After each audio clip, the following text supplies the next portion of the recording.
Hi, my name is John Green. This is Crash Course World History, and today we're going to talk about the French Revolution. Admittedly, this wasn't the French flag until 1794, but we just felt like he looked good in stripes. As does this guy, huh? So while the American Revolution is considered a pretty good thing, the French Revolution is often seen as a bloody, anarchic mess. And Mr. Green, I bet like always it's way more complicated than that. Actually, no, it was pretty terrible. Also, like a lot of revolutions, in the end, it exchanged an authoritarian regime for an authoritarian regime. But even if the revolution was a mess, its ideas changed human history far more, I will argue, than the American Revolution.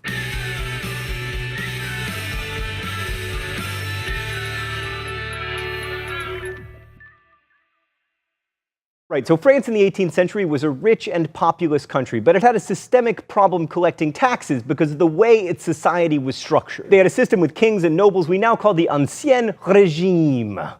Thank you, 3 years of high school French. And for most French people, it sucked because the people with the money, the nobles and the clergy, never paid taxes. So by 1789, France was deeply in debt thanks to their funding the American Revolution. Thank you, France. We will get you back in World Wars I and II. And King Louis XVI was spending half of his national budget to service the federal debt. Louis tried to reform this system under various finance ministers. He even called for democracy on a local level, but all attempts to fix it failed, and soon France basically declared bankruptcy. This nicely coincided with hailstorms that ruined a year's harvest, thereby raising food prices and causing widespread hunger, which really made the people of France angry because they love to eat. Meanwhile, the king certainly did not look broke, as evidenced by his well-fed physique and fancy footwear. He and his wife Marie Antoinette also got to live in the very nice palace at Versailles thanks to God's mandate, but Enlightenment thinkers like Kant were challenging the whole idea of religion, writing things like, "The main point of enlightenment is of man's release from his self-caused immaturity, primarily in matters of religion." So basically, the peasants were hungry, the intellectuals were beginning to wonder whether God could or should save the king, and the nobility were dithering about eating foie gras and songbirds, failing to make meaningful financial reform. In response to the crisis, Louis XVI called a meeting of the Estates General, the closest thing that France had to a national parliament, which hadn't met since 1614. The Estates General was like a super parliament made up of representatives from the First Estate, the nobles, the Second Estate, the clergy, and the Third Estate,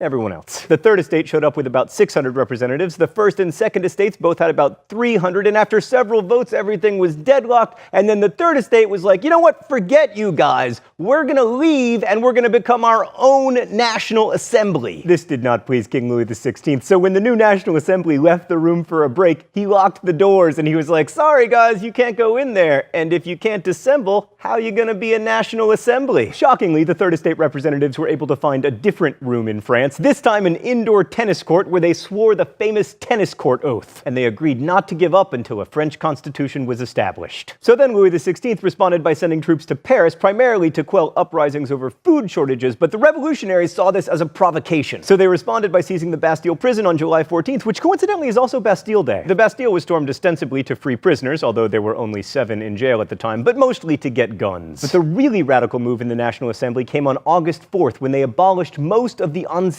Regime. Feudal rights, tithes, privileges for nobles, unequal taxation, they were all abolished in the name of writing a new constitution. And then on August 26th, the National Assembly proclaimed the Declaration of Rights of Man and Citizen, which laid out a system of rights that applied to every person and made those rights integral to the new constitution. That's quite different from the American Bill of Rights, which was like begrudgingly tacked on at the end and only applied to non-slaves. The Doromac, as I called it in high school, declared that everyone had the right to liberty, property, and security, rights that the French Revolution would do an exceptionally poor job of protecting. But as noted last week, the same could be argued for many other supposedly more successful revolutions. Okay, let's go to the thought bubble. Meanwhile, back at Versailles, Louis XVI was still King of France, and it was looking like France might be a constitutional monarchy, which might have meant that the royal family could hang on to their awesome house.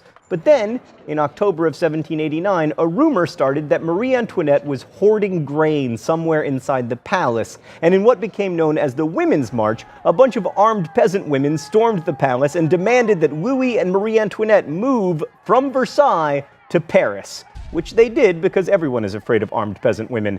And this is a nice reminder that to many people at the time, the French Revolution was not primarily about fancy Enlightenment ideas. It was mostly about lack of food and a political system that made economic contractions hardest on the poor. Now, a good argument can be made that this first phase of the revolution wasn't all that revolutionary. The National Assembly wanted to create a constitutional monarchy, they believed that the king was necessary for a functioning state, and they were mainly concerned that the voters and office holders be men of property. Only the most radical wing, the Jacobins, called for the creation of a republic. But things were about to get much more revolutionary, and also worse for France. First, the Jacobins had a huge petition drive that got a bit unruly, which led troops controlled not by the king, but by the National Assembly, to fire on the crowd, killing 50 people. And that meant that the National Assembly, which had been the revolutionary voice of the people, had killed people in an attempt to rein in revolutionary fervor. You see this a lot throughout history during revolutions. What looked like radical hope and change suddenly becomes the man as increasingly radical ideas are embraced. Thanks, Thought Bubble. Meanwhile, France's monarchical neighbors were getting a little nervous about all this republic business, especially Leopold II, who, in addition to being the not holy, not Roman, and not imperial Holy Roman Emperor, was Marie Antoinette's brother. I should note, by the way, that at this point the Holy Roman Empire was basically just Austria. Also, like a lot of monarchs, Leopold II liked the idea of monarchies, and he wanted to keep his job as a person who gets to stand around wearing a dress pointing at nothing, owning winged lion monkeys made out of gold. And who can blame him? So he and King William Frederick II of Prussia together issued the Declaration of Pillnitz, which promised to restore the French monarchy. At this point, Louis and the National Assembly developed a plan. Let's invade Austria. The idea was to plunder Austria's wealth and maybe steal some Austrian grain to shore up French food supplies and also, spread revolutionary zeal. But what actually happened is that Prussia joined Austria in fighting the French. And then Louis encouraged the Prussians, which made him look like an enemy of the revolution, which of course he was. And as a result, the assembly voted to suspend the monarchy, have new elections in which everyone could vote, as long as they were men, and create a new republican constitution. Soon, this convention decided to have a trial for Louis XVI, who was found guilty, and by one vote, sentenced to die via guillotine, which made it difficult for Austria and Prussia to restore him to the throne. Oh, it's time for the open letter? An open letter to the guillotine. But first, let's see what's in the secret compartment today. Oh, there's nothing. Oh my God, Stan!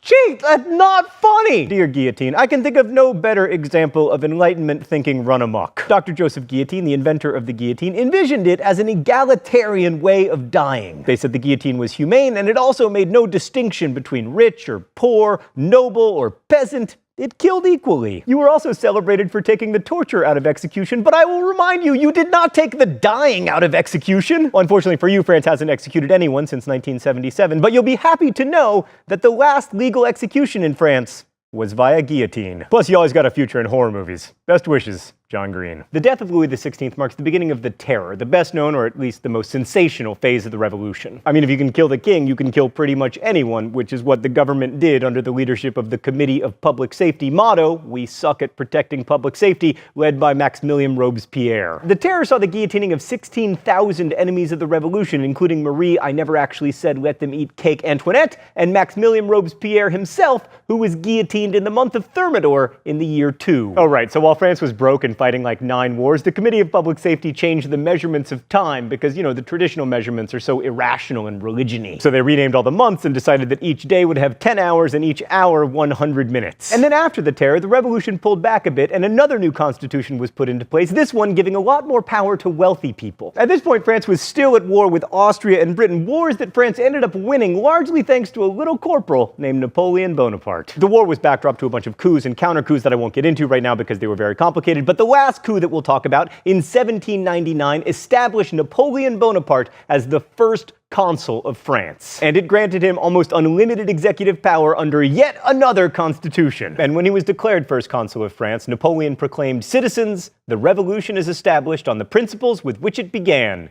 It is over." By which he presumably meant that France's government had gone all the way from here to here. To here. As with the American Revolution, it's easy to conclude that France's revolution wasn't all that revolutionary. I mean, Napoleon was basically an emperor, and in some ways he was even more of an absolute monarch than Louis XVI had been. Gradually, the nobles came back to France, although they had mostly lost their special privileges. The Catholic Church returned too, although much weaker because it had lost land and the ability to collect tithes. And when Napoleon himself fell, France restored the monarchy, and except for a 4-year period between 1815 and 1870, France had a king who was either a Bourbon or a Bonaparte. Now, these were no longer absolute monarchs who claimed that their right to rule came from God. They were constitutional monarchs of the kind that the revolutionaries of 1789 had originally envisioned. But the fact remains that France had a king again, and a nobility, and an established religion, and it was definitely not a democracy or a republic. And perhaps this is why the French Revolution is so controversial and open to interpretation. Some argue the revolution succeeded in spreading Enlightenment ideals, even if it didn't bring democracy to France. Others argue that the real legacy of the revolution wasn't the enhancement of liberty, but of state power. Regardless, I'd argue that the French Revolution was ultimately far more revolutionary than its American counterpart. I mean, in some ways, America never had an aristocracy, but in other ways, it continued to have one. The French Enlightenment thinker Diderot felt that Americans should fear a too unequal division of wealth, resulting in a small number of opulent citizens and a multitude of citizens living in misery. And the American Revolution did nothing to change that polarization of wealth. What made the French Revolution so radical was its insistence upon the universality of its ideals. I mean, look at Article 6 of the Declaration of Rights of Man and Citizen. Law is the expression of the general will. Every citizen has a right to participate personally or through his representative in its foundation.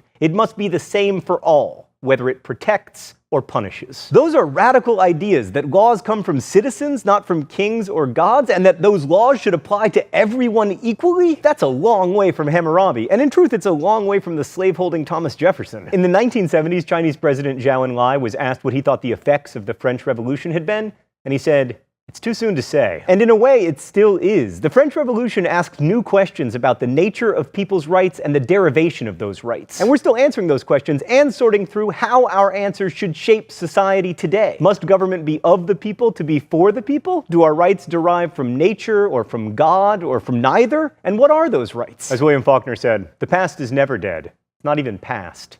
Thanks for watching. I'll see you next week.